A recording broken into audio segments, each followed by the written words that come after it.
एकदा नारद मुनी देव लोकात फिरत असताना त्यांना एक विचार पडला, देवी लक्ष्मी नेहमी कमळावरच का वास करतात?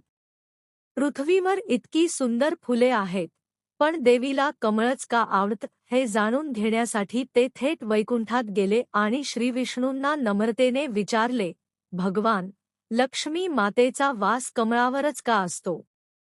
त्यांना दुसरी कोणतीही सुंदर फुल नाही आवडत. श्री विष्णू हसले आणि म्हणाले, नारद, तुझा प्रश्न योग्य आहे. चल, आपणच लक्ष्मीला विचारूया. तेवढ्यात लक्ष्मीमाता तिथे प्रकट झाल्या. नारदांनी त्यांना नम्रपणे तोच प्रश्न विचारला. देवी लक्ष्मी मंद हसल्या आणि म्हणाल्या, हे नारद, कमळ हे फूल पाण्यात जन्म घेतं, पण त्यावर पाण्याचा थेंबही टिकत नाही. जसं धन, वैभव, सौंदर्य हे सगळं संसारात असलं तरी ते आसक्तीशिवाय असायला हवं.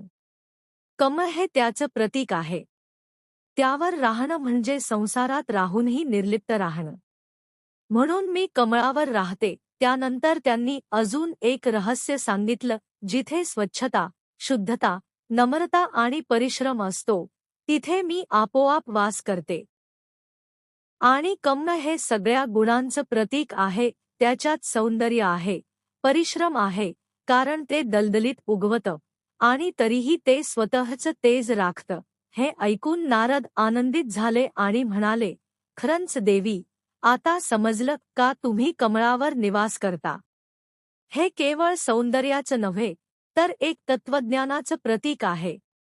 ही कथा केवळ देवी लक्ष्मीच्या वासाचं रहस्य उलगडत नाही, तर आपल्याला आयुष्यात कमळासारखं कसं राहावं हेही शिकवते. जगात राहूनही जगाच्या आसक्तीत अडकता